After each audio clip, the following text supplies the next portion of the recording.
Much of what I know about Proposition 13 and what is presented in my videos comes from experts. A resource that I found particularly helpful when it came to finding out about Proposition 13 according to the most qualified experts came from a YouTube channel, which was a video of a 2008 Proposition 13 panel, which altogether included over 6 hours of analysis and discussion. This was a big event at the University of California, Berkeley, which presented panels of all different kinds of experts, including experts on varying sides of the political spectrum.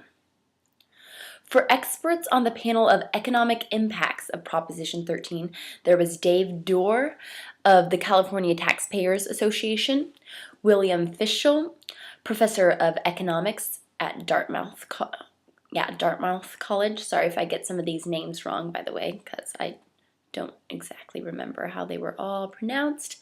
But next was Terry Sexton, professor of economics, California State University of Sacramento, Stephen Scheffrin, the dean of the School of Social Sciences at UC Davis and the director for the Center of State and Local Taxation.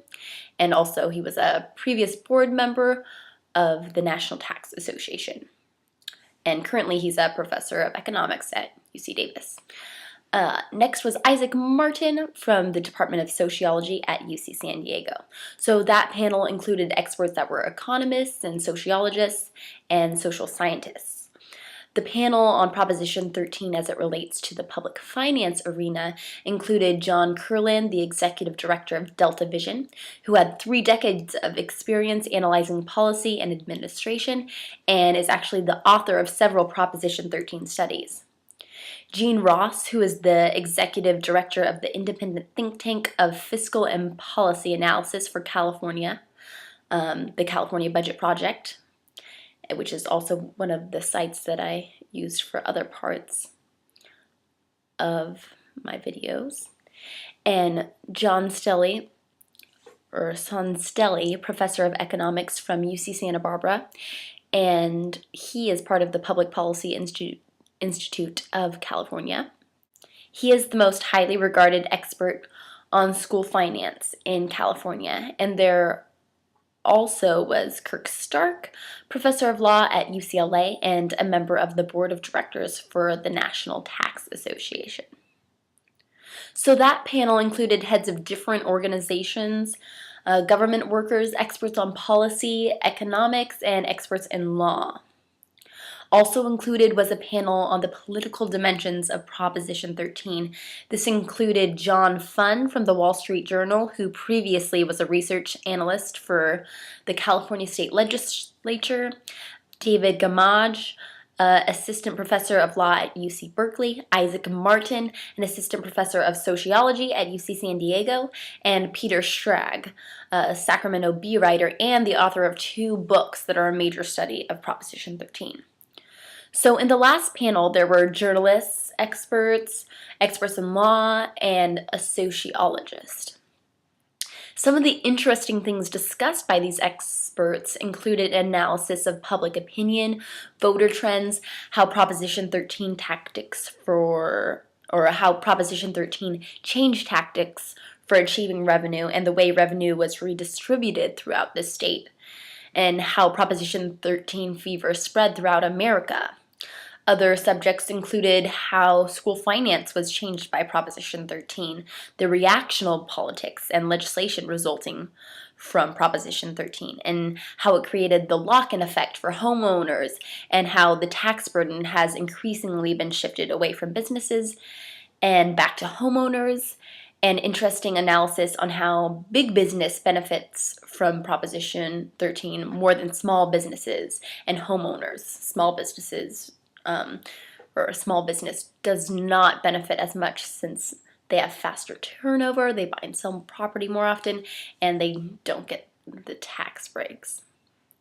Several other articles I looked at that were authored by experts related to analysis showing the negative effects of Proposition 13, specifically relating to the educational system. The other most prevalent analysis was for showing how the tax burden has been shifted toward homeowners. Experts get involved for different reasons. Some of the experts are government paid or paid by organizations who aim to influence policy. Others do research simply because they have knowledge and expertise that can be useful and sometimes sold in news or book publications. The number of experts involved with analyzing Proposition 13 is far greater than I expected. However, finding experts that have continued to update their analysis for the present social context is more difficult to come by. Although the executive director of the California Tax Reform Association, Lenny Goldberg, he is a longtime Proposition 13 analyst who continues to crusade for Proposition 13 reform. He tends to update his information, or has been updating it continually and updating his analysis. Recently, he has been working to expose specific businesses, county by county, who avoid taxes through the corporate property tax loophole. He gains local area support by showing the specific fiscal impacts these loopholes have on their surrounding communities. More and more experts will increase their involvement on the issue if it looks as though a decision on Proposition 13 reform will be relevant on the next ballot, and if they can sell their expertise in news media. This may occur when various explanations for the budget crisis becomes a popularly reoccurring news section. Overall, experts will continue to be important as claims makers and as an influence on public opinion.